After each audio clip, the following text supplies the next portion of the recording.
and skill to fuel the upcoming stars. Thank you so much for this wonderful performance. DLSE ఆధ్వర్యంలో conduct చేసిన self defence awareness ప్రోగ్రామ్కి ముఖ్య అతిథిగా విచ్చేసిన district judge గారు Sunitha madam గారికి, సిపి గారు కల్మేశ్వర్ గారికి, అదేవిధంగా బార్ కౌన్సిల్ నుంచి విచ్చేసిన వాళ్ళకి, ఏసీఎల్పీ గారు, మున్సిపల్ కమిషనర్ గారు, ట్రైనీ ఐపీఎస్, డిఈఓ గారు, ముఖ్యంగా ఇక్కడికి విచ్చేసిన విద్యార్థులు, వాళ్ళ తల్లిదండ్రులు, నమస్కారాలు. సో ముఖ్యంగా ఈరోజు ఏదైతే 1 అవర్ ప్రోగ్రామ్ ఉందో అసలు అంటే నేను ఎక్స్పెక్ట్ కూడా చేయలేదు ఇంత బాగా చేస్తారు అని.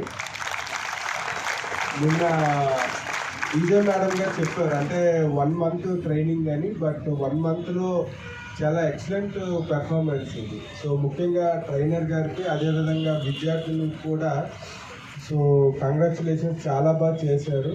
సో ఇప్పుడు ఉన్న మీరు అందరికి కూడా విద్యార్థులను తెలుసుకోవాల్సింది ఏమంటే, సో మీరు డైలీ మీడియా చూస్తూ ఉంటారు, న్యూస్ పేపర్లో కానీ అదేవిధంగా ప్రెస్లో కూడా చాలా ఇన్సిడెంట్స్ ముఖ్యంగా మహిళల మీద జరుగుతున్నాయి. సో దానికి సెల్ఫ్ డిఫెన్స్ అనేది ఖచ్చితంగా అవసరం.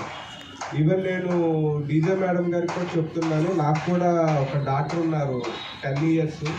సో అమ్మాయి కూడా తైక్వాండో నేర్చుకుంటుంది. సో అంటే ఈ కాలంలో ఎవరైనా కూడా ఖచ్చితంగా నేర్చుకోవాలి. అంటే ప్రతి ఉమెన్ కూడా ఖచ్చితంగా సెల్ఫ్ డిఫెన్స్ అనేది ఖచ్చితంగా అవసరము. మనము ఎలా అయితే ఫిజికల్గా స్ట్రాంగ్ అవుతున్నామో అదేవిధంగా మీరు మెంటలీ కూడా చాలా స్ట్రాంగ్గా ఉండాలి.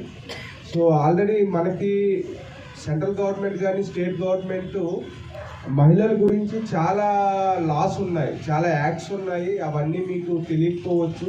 అంటే మహిళల ప్రొటెక్షన్ గురించి from minor onwards POCSO act కానీ చాలా యాక్ట్స్ ఉన్నాయి. సో వాటన్నిటి గురించి మీరు ఖచ్చితంగా తెలుసుకోవాలి. సో అవన్నీ కూడా ఇప్పుడు ఆన్లైన్లో కానీ మనకి అందరికీ స్మార్ట్ ఫోన్స్ యాక్సెస్ ఉంది, దాంట్లో తెలుసుకోవాలి. సో అదేవిధంగా మీకు ఏదైనా జరిగినా కూడా ఖచ్చితంగా మీరు మీ తల్లిదండ్రులకు కానీ మీ స్కూల్లో ఉన్న టీచర్స్కి కానీ ఖచ్చితంగా చెప్పాలి.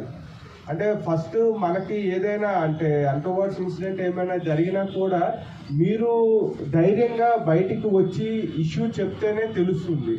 చాలా వరకు మనకి చూస్తూ ఉంటాము, చాలా అంటే మైనర్స్ చాలా ఇష్యూస్లో ఈవెన్ ఆఫ్టర్ అంటే మనకి వాళ్ళు ఆ చుట్టుపక్కల ఉన్నవాళ్ళు అంటే ఈవెన్ క్లోజ్ రిలేటివ్స్ అవ్వచ్చు, నైబర్స్ అవ్వచ్చు, ఫ్రెండ్స్ అవ్వచ్చు, ఎవరైనా కూడా మహిళల మీద మనకి ఆల్రెడీ కొన్ని ఇన్సిడెంట్స్ జరిగిన తర్వాత చాలా లేటుగా మనకి బయటకు వస్తున్నాయి.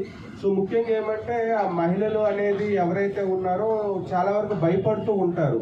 బయటికి చెప్తే ఏమవుతుంది, మా తల్లిదండ్రులు ఎలా రియాక్ట్ అవుతారో, లేదు అంటే టీచర్స్ ఎలా రియాక్ట్ అవుతారో, ఎవరికి చెప్పాలో అనేసి భయపడుతూ ఉంటారు. సో ఖచ్చితంగా మీరు ధైర్యంగా ఉండాలి.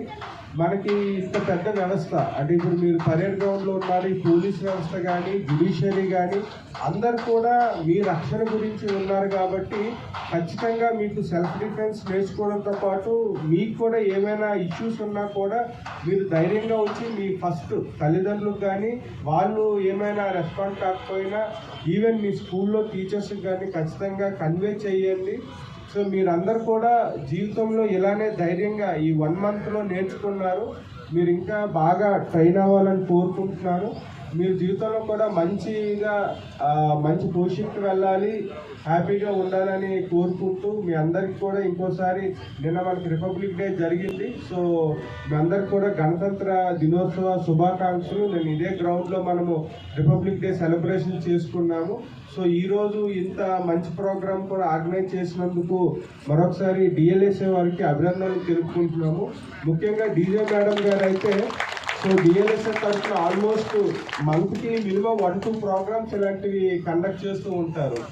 సో కాబట్టి చాలా అంటే యాక్టివ్గా ఉంటారు ఇక్కడ డీజే మేడం గారు, అదేవిధంగా డిఎల్ఎస్ఏ వాళ్ళు కూడా. సో ఇలాంటి సోషల్ అవేర్నెస్ ప్రోగ్రామ్స్ కండక్ట్ చేయడం కూడా చాలా మంచి పరిణామం. సో ఇలాంటి కార్యక్రమాలకు మేడం మా తరఫున అంటే డిస్ట్రిక్ట్ అడ్మినిస్ట్రేషన్ తరఫున అందరి తరఫున కూడా ఖచ్చితంగా మా సహకారాలు ఎప్పుడూ ఉంటాయి. ఈ ప్రోగ్రామ్కి ఇన్వైట్ చేసినందుకు కూడా ధన్యవాదాలు. Thank you.